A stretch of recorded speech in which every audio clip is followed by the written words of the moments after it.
It became the unofficial anthem of the Black Power movement. James Brown's Say It Loud, I'm Black and I'm Proud, released in 1968. In celebration of the iconic song's 50th anniversary, the Apollo Theater will present a concert inspired by the Godfather of Soul and other legendary artists. Joining us to tell us more, Camila Forbes, the executive producer of the Apollo, and Grammy Award-winning powerhouse vocalist Lisa Fischer. Thank you guys for being with us this afternoon. I appreciate it. Thank you so much. So what, this is probably a question that anybody could answer. I'm going to ask it anyway. Why did the Apollo decide this song was important enough to really honor it and build an entire program around it? That's right. That's right. Well, we thought, when we see our season as a reflection of the time. And we realize that, in this day and age and in this time, specifically now in American history and culture, and particularly in our community, that there was a need for a reclamation, right? A reclamation of identity. And what that song did 50 years ago, how do we reclaim our identity? Not just as Black people and African Americans, but as women, as Americans, as, however you identify. How do you reclaim and say it loud today in 2018?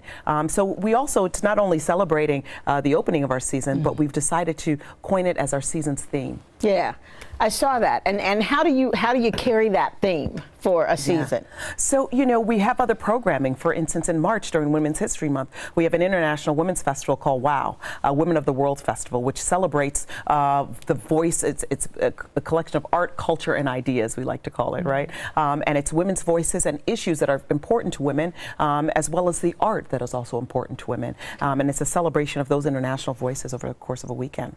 And so James Brown, he meant this to be an anthem of sort when he wrote it. I mean, he was, talking about how he feels. I found it interesting. I was reading, and what's his name, Chuck D from Public Enemy, said that when he heard that song, it made him, and of course he was a young boy at that time, it made him decide to call himself Black instead of Negro. Yeah. And I mean, is that the kind of thing that you're hoping revisiting this music reminds people of and helps them recapture that sentiment? I think it's that sentiment, absolutely, and finding and reclaiming a sense of self and a sense of personal identity and finding your own voice in the world, and saying it loud, right? And saying it loudly, and that's really the hope and the spirit.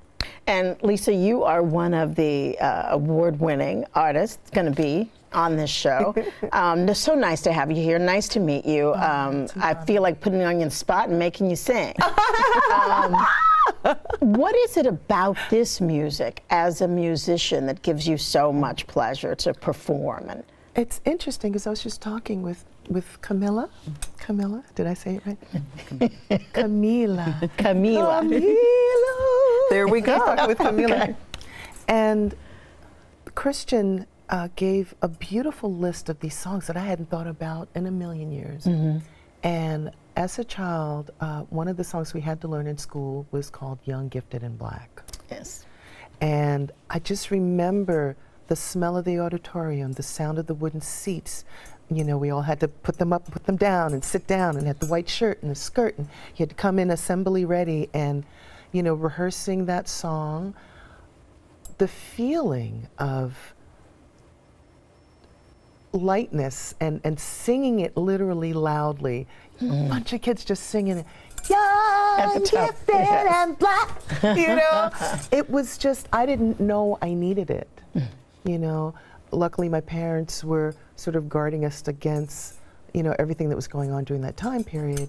But that song was like food. And then when I was looking at all the other songs, I don't want to give away, what's coming, but it just brought back a wave of strength, community. That memory. Yeah. Do you feel as an artist a sense of sort of, I guess, responsibility when you're asked to be a part of a concert, a program like this, and to sing these songs that meant a whole lot more than just we're going to get up, have a good time, and dance? Yeah, it was interesting because I was reading about Young, Gifted, and Black. At the time that I learned it as a child, I didn't know that Nina Simone wrote it, along with Weldon, is it Irvine or Irvine? and just her inspiration from, is it Lorraine Hansberry? A Raisin in the Sun.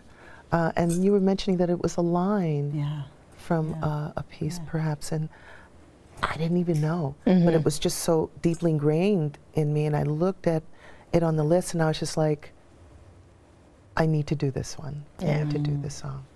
And you do feel the responsibility because you want to infuse and share this energy of joy, you know, of strength.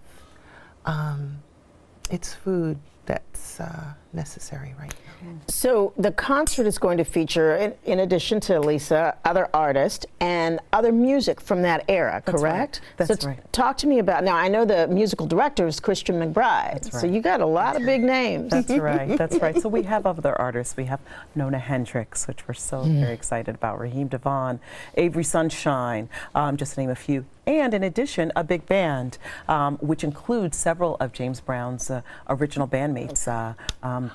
Pee Wee Ellis will be joining us. Yeah, she's excited.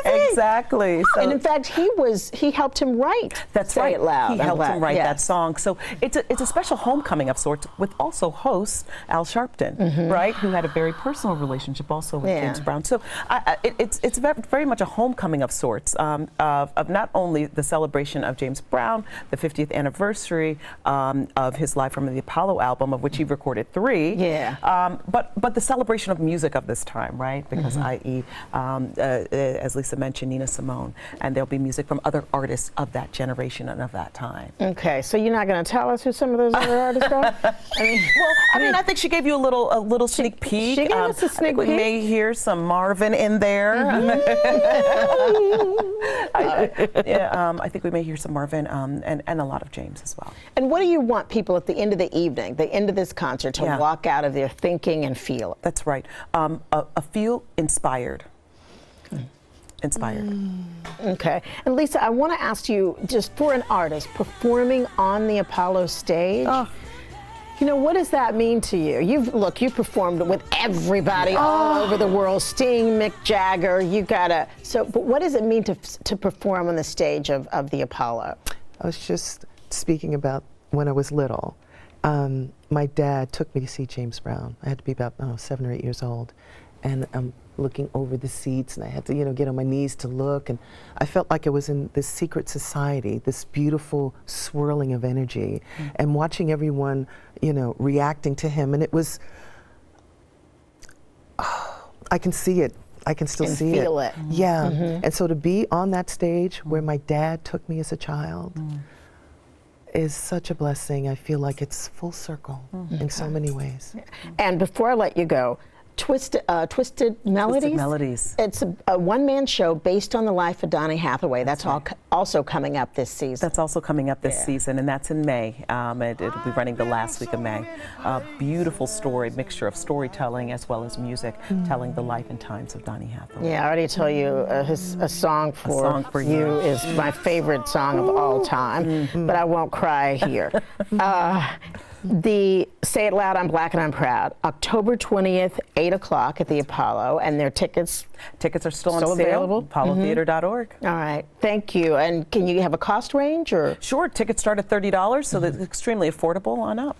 All right. Yeah. So nice to meet you, and nice to have you on the show again. Thank you. Best of luck this season. So much. It sounds like it's going to be a great one. Yeah. Thank you.